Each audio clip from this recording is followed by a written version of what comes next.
Bonjour. Bonjour. Présentez-vous s'il vous plaît. Idrissa Diabira, président de l'association de la communauté soninké au Sénégal, Ouagadou Djida, et également directeur général de l'ADPME, l'agence des PME au Sénégal. Pouvez-vous revenir sur les temps forts de cet événement grandiose? Effectivement, il l'a été. Il a démarré le 21 février, qui correspond à la Journée internationale des langues maternelles par l'UNESCO. Et ce temps a été notamment marqué par le défilé des différentes délégations. 11 délégations étrangères se sont présentées ici au Sénégal, habillées de vêtements traditionnels, d'indigo, maquillées à la manière soninké, la danse des chevaux. Il y a une relation particulière des soninké au cheval, puisque l'Empire s'est étendu avec le cheval, et donc c'est un animal avec lequel les soninké sont extrêmement familiers. On a eu l'honneur également d'avoir la gendarmerie nationale qui a paradé à l'ouverture, également qui a présenté le carrousel des lances. C'est également une figure avec les différents cavaliers. On a eu bien évidemment aussi la présence du chef de l'État qui a rehaussé cet événement. Il s'agissait de faire valoir la culture soninké, la langue, à un moment singulier. Donc ça a été un moment particulièrement symbolique et je pense qui a marqué beaucoup de monde. Durant les journées qui ont suivi, on est rentré dans les forums, les échanges, les ateliers, les soirées artistiques et culturelles, les défilés en tenue traditionnelle, le spectacle de Seyba Lamine Traoré, une journée ordinaire à Koumbi Salé, revenant sur ce qu'était un peu cet empire que l'on ne connaît pas suffisamment, mais qui est le premier empire ouest-africain et qui a un peu régi la plupart des cultures qui sont dans l'Afrique de l'Ouest. Et enfin, la clôture, qui a été une clôture aussi haute en couleur, au stade Amadou Barry de Guédiawaye, avec deux finales. La finale du tournoi du Festival international soninké, entre le Mali et entre la Mauritanie et le Sénégal. La Mauritanie a finalement remporté cette première édition. Et la finale du tournoi Ouagadou Djida, que l'on organise pour la deuxième édition, qui voyait s'affronter deux équipes, Boki Diawé et Balou, le vainqueur de l'édition précédente. Et Boki Diawé a remporté cette finale. Parlez-nous du thème central choisi pour cette 5e édition du FISO, Festival international soninké. Voilà, effectivement, le thème central c'était Ouagadou, premier empire ouest-africain, hier, aujourd'hui, demain. Donc Ouagadou, c'est l'autre nom de l'empire du Ghana. Le pays Ghana a notamment, au moment de son indépendance, avec Kwame Nkrumah, emprunté ce nom à cet empire compte tenu de son passé glorieux. C'est pour ça que Ghana s'appelle Ghana, en hommage à cet empire. Et cet empire du Ouagadou, également appelé Ghana, s'est singularisé par sa longévité, quasiment du 4-5e siècle au 12e siècle. Durant cet empire, se sont constituées les grandes lignes de la culture ouest-africaine. Le cousinage à plaisanterie, l'organisation militaire, la répartition en corps de métier, énormément de fondements de ce que l'on partage tous. Il a été effectivement dirigé par les soninké, mais un empire, c'est différents royaumes où on retrouve les Sérères, les Poulars, les Wolofs, les Mandingues, etc. Et donc c'est un empire particulier et c'est un empire sur lequel il est intéressant de revenir parce que en dehors de la langue, c'est l'organisation qui est singulière. On parle d'États-Unis d'Afrique ou de rêve d'États-Unis d'Afrique. C'est important de revenir sur des socles et des fondements qui ont duré plusieurs siècles et qui ont déterminé un peu la forme de l'Afrique de l'Ouest que l'on a.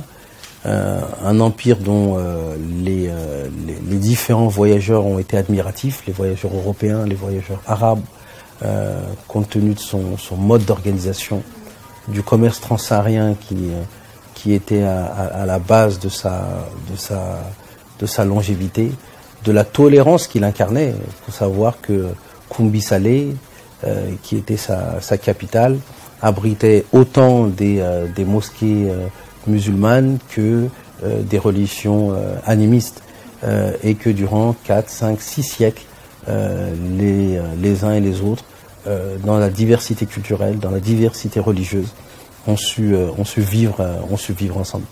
Et donc le festival, c'était de rappeler ce qu'était que cet empire, de rappeler qu'il nous apportait aussi des éléments de réponse aux défis d'aujourd'hui, le défi de l'intolérance religieuse, le défi de l'intolérance des différentes ethnies que l'on peut entendre ici ou là, le défi de l'organisation au niveau ouest africain, voire africain. Et donc on avait et on a des réponses importantes qu'il s'agit de revisiter.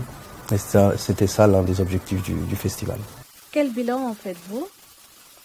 Un bilan extrêmement positif, à plusieurs niveaux dans la participation. D'abord, je pense que c'est le festival qui a connu l'une des plus fortes participations depuis sa création. Sur les 5 jours, c'est plus de 40 000 participants qui ont participé à ce festival. Participation en nombre de délégations. Pour le Sénégal inclus, c'est 12 délégations qui ont pris part, avec des délégations pour la Mauritanie ou le Mali qui dépassaient les 400 personnes, la Gambie, la Côte d'Ivoire, l'Égypte, l'Afrique centrale, même le Japon a eu des délégués, les États-Unis, la France, l'Espagne, bien évidemment, aussi. Une satisfaction également dans le contenu, on l'a indiqué, il s'agissait d'avoir une thématique centrale et de voir comment est-ce qu'on pouvait décliner cette thématique centrale sous différents angles. On a pu le décliner sous l'angle de la langue, c'est l'un des éléments essentiels, le pourquoi du festival. La culture, elle se porte d'abord et aussi au travers de la langue. Après la langue, c'est différents aspects, les aspects culturels, les aspects artistiques, les aspects vestimentaires, les aspects culinaires, les aspects théâtraux. En tout cas, beaucoup d'éléments ont pu être présentés dans le cadre de ce festival. Et effectivement, et la participation également en quantité, mais également en qualité, puisque le chef de l'État a pu prendre part, ainsi que plusieurs ministres du Sénégal, mais des pays voisins. L'ancien président de la République malien, Dioncounda Traoré, était présent. L'ancien président de la commission de l'UMOA, Soumaïla Cissé, également plusieurs ministres maliens en exercice. Plusieurs hautes personnalités de la sous-région ont également pris part à ce festival qui devient un rendez-vous incontournable dans la sous-région. Et donc une satisfaction à tous ces points de vue sur l'organisation, la forme, comme sur le fond. Alors, voudrez-vous nous parler ou nous présenter l'association de la communauté soninké Ouagadou Djida? Alors, Ouagadou Djida, en français, ça veut dire la renaissance de Ouagadou. C'est une association qui est née en 85, de fédération d'associations déjà, qui est née de la réunion des 4-5 associations déjà existantes au niveau du Sénégal et de la sous-région. L'une des premières s'appelait Bogoukoura, ça veut dire sortir de l'ombre. C'est une volonté quand on a une communauté aussi ancienne, mais minoritaire dans la plupart des lieux où elle est présente, au Sénégal, au Mali, en Mauritanie, en Gambie, mais qui a également un passé, une histoire, des messages à faire passer. Nos anciens étaient soucieux non seulement de préserver la langue, mais aussi de partager cet héritage.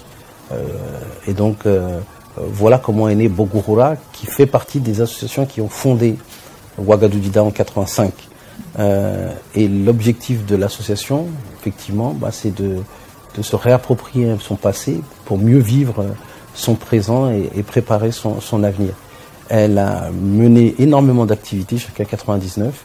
Ensuite est tombée un peu en léthargie jusqu'en 2015-16.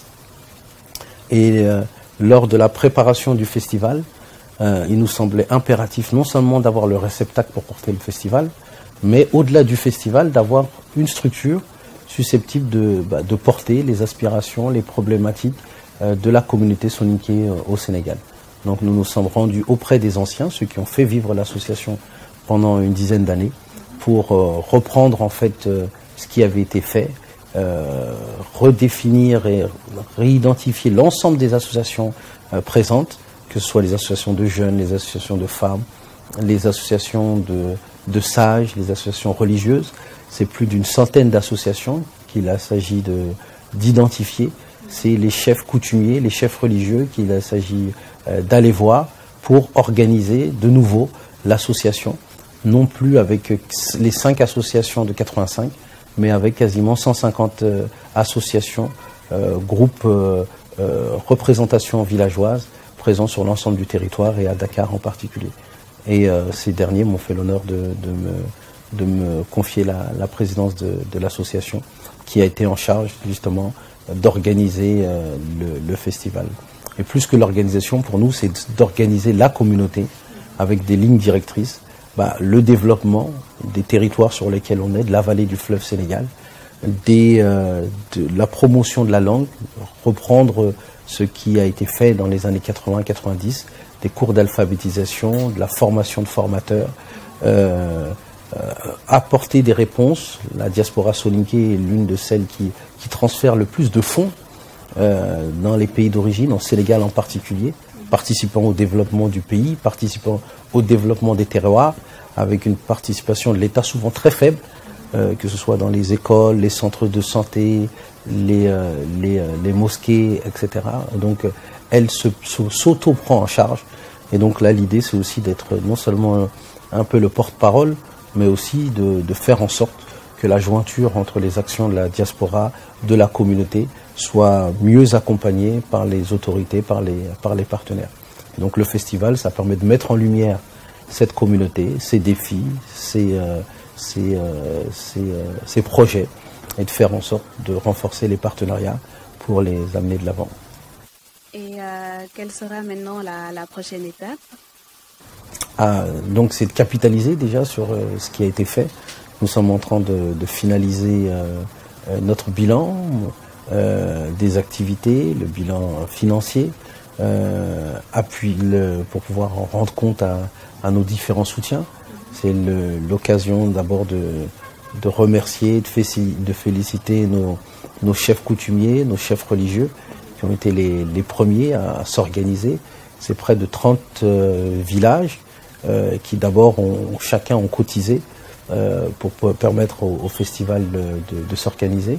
C'est aussi des partenaires qui aussi nous ont fait confiance, nous ont appuyés. Je ne les citerai pas tous, mais la Fondation Sonatel, différentes banques, la Bank of Africa, Ecobank, l'OMVS, l'organisation de la mise en valeur de la vallée du fleuve Sénégal, d'autres partenaires, l'État en particulier, la présidence de la République, le ministère de la Culture, le ministère de l'Intérieur, le ministère des Forces armées, la mairie de Guédiawaye, d'autres partenaires comme le FONGIP, j'en oublie certainement, mais qui nous ont fait confiance pour l'organisation de cet événement, qui nous ont appuyés de leur concours financier, moral, technique. Donc il s'agit aussi non seulement de les remercier, mais de leur rendre compte de ce qui a été fait. Ensuite, une feuille de route qui, comme je le disais, s'appuie d'abord sur la promotion de la langue. Un atelier de langue traditionnelle dans chaque édition a lieu. Il s'agit de la promouvoir, de définir un plan de formation pour former de nouveaux formateurs. Donc ça fait partie de nos actions.